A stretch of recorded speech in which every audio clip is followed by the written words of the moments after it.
Hi, folks. This is Genesis Eve Garcia.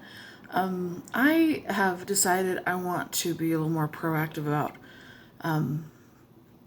telling people about the book I wrote, and so I have put off doing an audio book because I'm just got distracted by a million different things.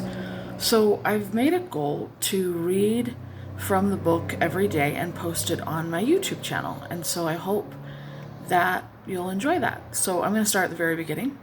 And we'll do a little bit of a reading here. I'm just going to put my thing back here. I'm at work. See, my name Eve, King Arthur.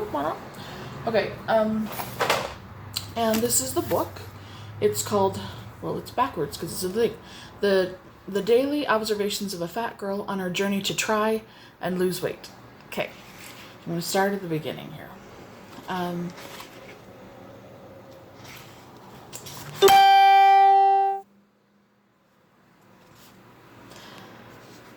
Introduction.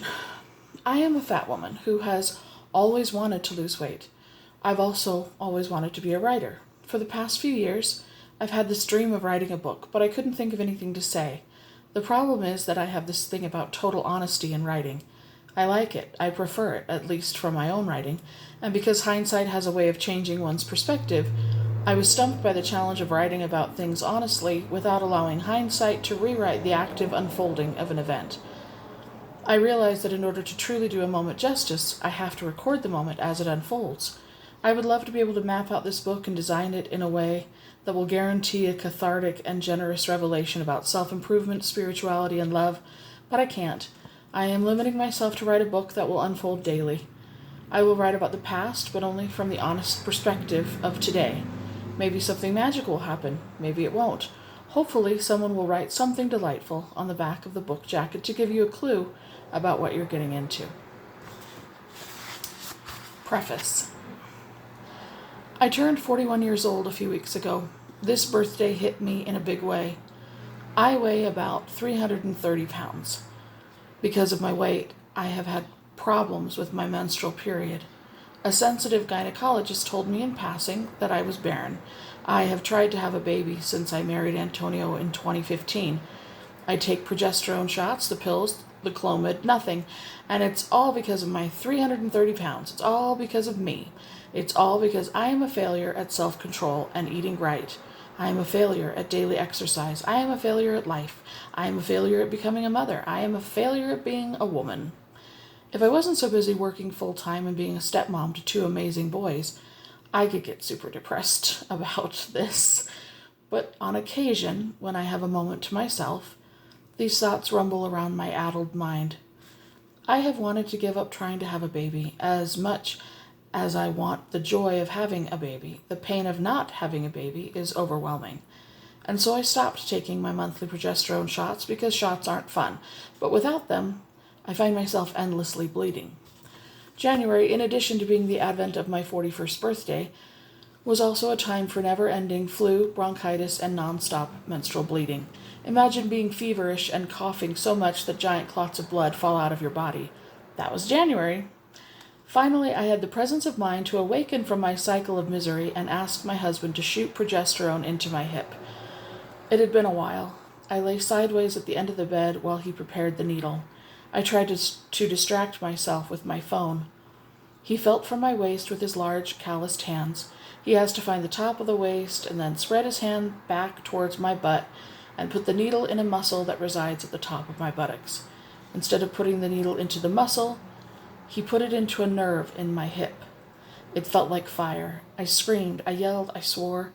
He pulled it out and put it in the right place, but the place where he put the needle still burned, and something about the needle penetrating the nerve unleashed every horrible feeling I had been trying to hide from him. I sobbed and cried out, I'm such a loser, over and over again. I am a loser. I think you have to know me to know the depths of the strangeness of those words. I have never been accused of self-deprecation or lack of self-confidence. I loathe self-deprecation, and I don't see the point in pretending to lack self-confidence. I am pretty good at most things, and if I'm not, I'm perfectly content being bad at those things. Perfect being the operative word. To try and be good at everything would be illogical and impractical. The needle burned into my nerves and produced screaming and language far-fetched for a woman of my confidence. How was it possible for me to scream such foulness? But my dark, weird secret was out. I saw myself as a loser. My husband held me and told me kind things, but those words hung in the air between us.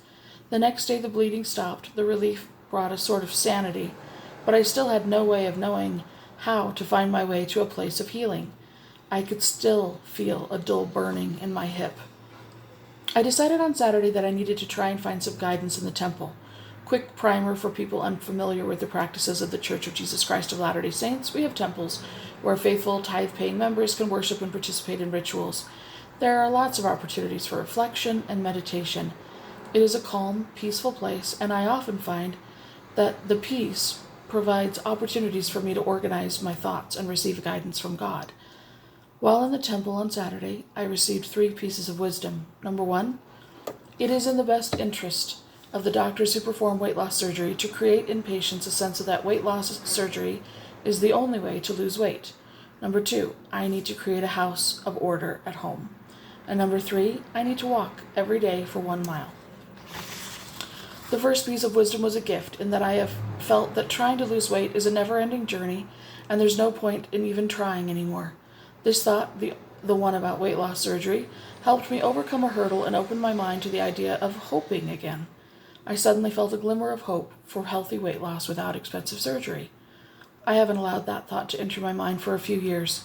My hopelessness contributed to even worse habits. On creating a house of order, I'm a mess, my husband is a mess, the boys are messy, enough said. This brings me to the last revelation. Walk every day for 1 mile. I'm trying to remember how it entered my mind. I needed an anchor, something that would give me a starting point for finding peace and health. And the thought, walk every day for 1 mile, just came into my mind. I turned it over in my head. I pondered the possibilities. I thought about walking in my neighborhood and how I get nervous about wandering animals. I get nervous about ice. I always find excuses to stay home. I thought about the track at the rec center, and I thought about how I didn't want to pay money to go walking every day. And then I pictured the park. There is a wide circle in front of the library where I could walk around on clear paths without having to pay a dime. Suddenly, I realized that this was a promise I could keep. I pictured the joy of listening to music, breathing in the sunshine, and feeling my muscles grow stronger every day. My promise was a gift from God. I made the promise in my heart in the quiet of the temple. In the middle of the night, I woke up to realize that I had finally found a topic I could write about. I opened the memo section of my phone and typed, "The Daily Observations of a Fat Girl on Her Journey to Try and Lose Weight." And now we're caught up. Thank you for listening to the introduction and the preface of the book, The Daily Observations of a Fat Girl on Her Journey to Try and Lose Weight. You can find the book on Amazon or even on Walmart.com, apparently. It's The Daily Observations of a Fat Girl on Her Journey to Try and Lose Weight by Genesis Eve Garcia. I hope that you enjoyed this, and we'll read again tomorrow. Thanks.